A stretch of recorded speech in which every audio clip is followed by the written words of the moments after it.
Começa agora no seu rádio Papo de Esporte.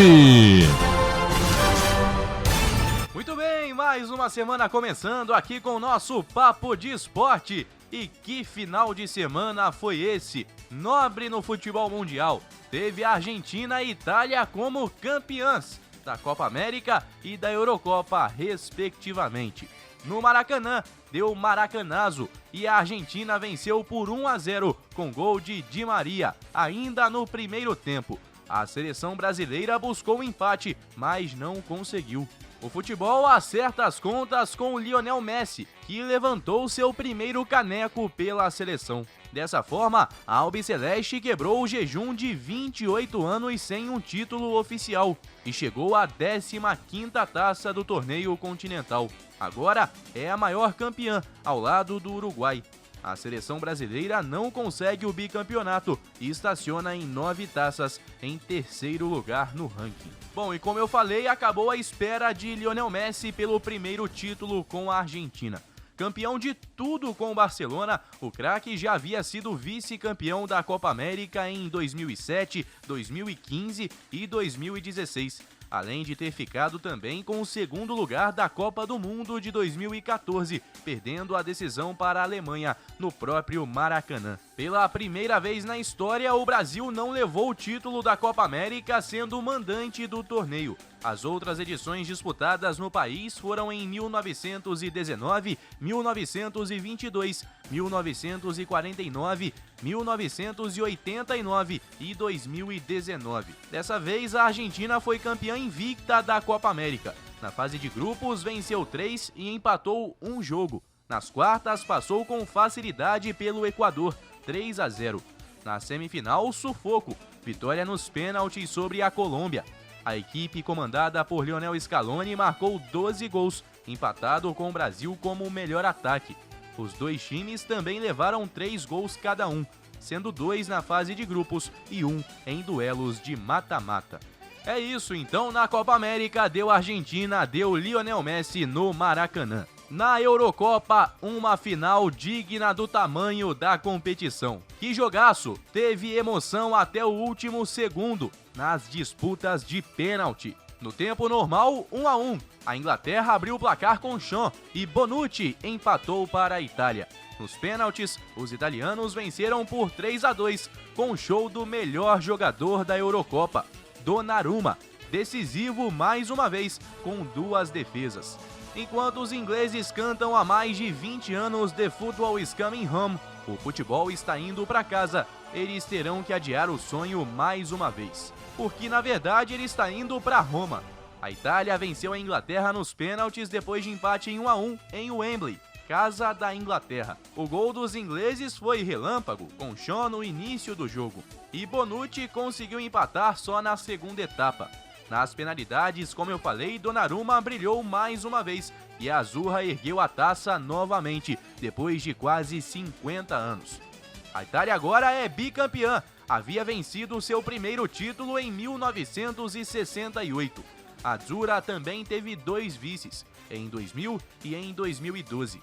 A Inglaterra disputou a sua primeira decisão do torneio. Os italianos agora estão empatados com a França na segunda posição na lista dos maiores vencedores da competição.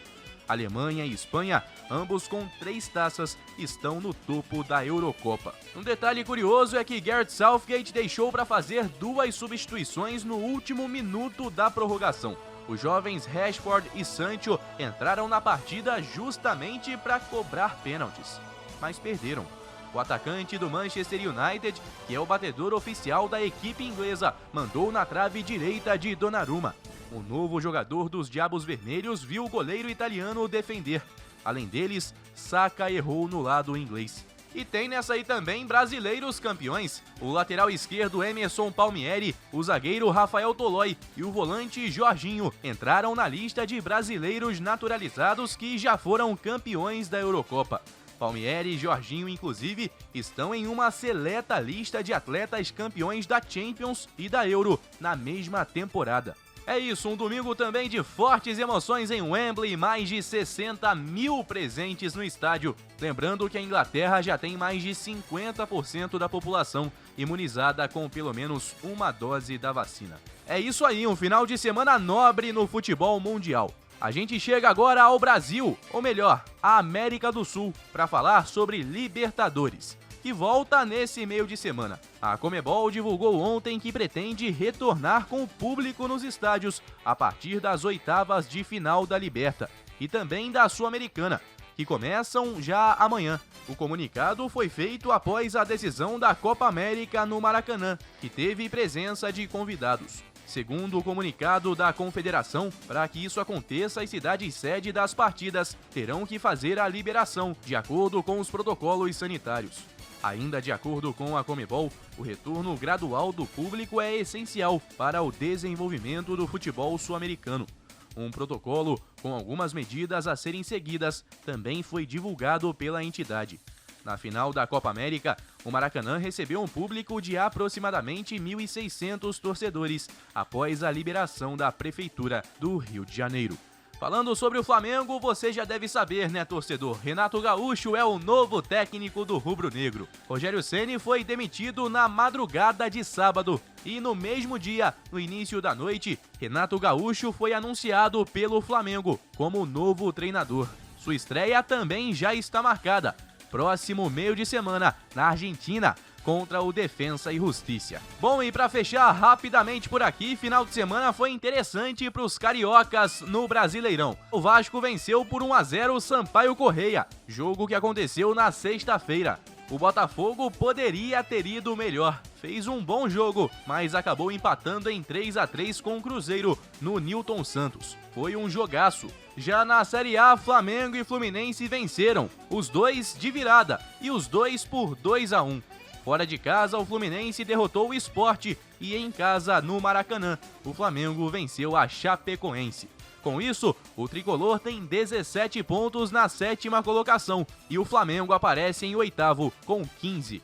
A gente se encontra amanhã com muito mais aqui no Papo de Esporte e o esquenta para Libertadores. Forte abraço, Guilherme Faria para a Rádio Conselheiro FM em todas as plataformas. Tchau!